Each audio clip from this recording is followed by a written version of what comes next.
Sebelumnya dari pemaparan sampai tanya jawab oleh para panelis pada hari ini, Pak Anies Baswedan seringkali menyebutkan kata kesejahteraan dalam jawaban maupun pemaparannya. Nah Pak, kebetulan saya berasal dari keluarga dengan ayah seorang PNS. Saya ingin bertanya kepada Bapak mengenai mencapai kesejahteraan tersebut, apa yang akan Bapak lakukan sebagai presiden jika nantinya terpilih, padahal utang janji Bapak pada PNS pada saat pandemi waktu itu saja belum Bapak lunasi mengenai pinjaman gaji para PNS yang Bapak gunakan untuk menangani pandemi pada saat itu. Beberapa PNS menyatakan bahwa beberapa persen dari gaji mereka belum dikembalikan oleh Bapak. Jadi bagaimana pertanggungjawaban Bapak nantinya untuk hal tersebut dan untuk kesejahteraan Indonesia ke depannya? Pak Anies, kalau panelis-panelisnya yang bertanya saya agak tenang, kalau mahasiswa yang bertanya saya nggak begitu tenang nih Pak Anies. Udah bener Pak, begini Pak, sudah seharusnya seperti ini. Ya, harus begini ya, betul. Harus begini. Terima kasih. Silakan Pak Anies. Ya. Di sini letak serunya kampus, Bu.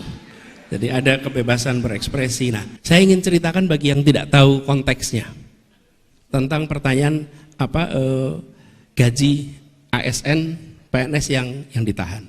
Bicara kesejahteraan, bicara ini. Saya ingin sampaikan, ketika terjadi pandemi, maka pemerintah daerah, termasuk pemerintah pusat, harus melakukan penggeseran anggaran. Untuk apa? Untuk membantu penanganan COVID. Dua aspek. Aspek kesehatan dan aspek jaminan sosial. Kenapa jaminan sosial? Karena warga diminta untuk di rumah. Dengan warga diminta untuk di rumah, maka mereka tidak bisa banyak sekali warga yang tidak punya pendapat rutin. Mereka yang pendapatannya harian otomatis hilang pendapatannya. Yang pendapatannya bulanan, mereka masih bisa mengandalkan gaji, pekerjaannya masih dipertahankan. Ya. Nah, di Jakarta, jumlah penerima bantuan sosial di Jakarta itu jumlahnya 900.000 yang normal. Ketika terjadi pandemi, maka tukang bakso tidak jualan, kaki lima tidak jualan, nggak jualan, semua itu berada di rumah. Yang asalnya 900.000 yang harus ditanggung oleh pemerintah karena berada di dalam posisi tidak punya pendapatan yang cukup, itu meningkat angkanya sampai sekitar 3,3 juta keluarga. 900.000 itu keluarga. Maaf. 1,6 juta, 1,6 juta yang harus ditangani. Saya coba cek datanya sebentar ya, supaya tidak keliru. Jadi, ketika kemudian jumlahnya melonjak,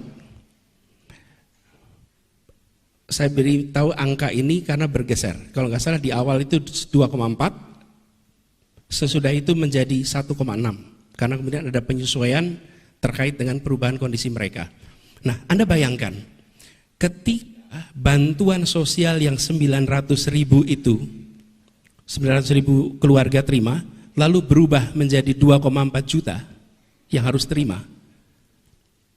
Itu artinya 2/3 penduduk Jakarta harus diberi uang oleh pemerintah, harus diberi bantuan sembako oleh pemerintah. Oke. Jadi saya sebagai gubernur pada waktu itu mengumpulkan ASN dan saya membuat rekaman, kalau boleh Bung ke BEM dan itu saya berikan nanti link rekaman, Anda lihat rekamannya. Pada waktu itu saya berbicara pada seluruh ASN.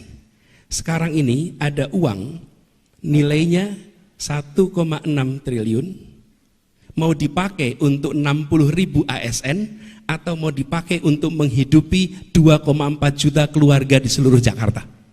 Itu TKD-nya, tunjangan kinerja daerah.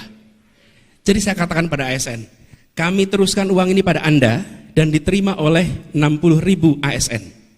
Atau Anda hibahkan uang ini kepada warga Jakarta dan beritahu anak istri, suami, bahwa uang itu bukan diberikan untuk pemerintah, uang itu diberikan pada tetangga Anda yang hari ini tidak punya pendapatan karena mereka terdampak oleh pandemi. Kabari pada mereka. Kabarkan pada mereka bahwa ini adalah bantuan sosial dari Anda untuk mereka. Jadi ini bukan uang potongan, bukan dipotong untuk kredit, bukan. Ini adalah Anda diminta untuk mengurangi dan bukan gajinya, tapi tunjangan kinerjanya. Demikian berita update terkini dan nantikan update berita lainnya hanya di kanal YouTube tribunbanten.com. Jangan lupa subscribe, like, komen, dan share.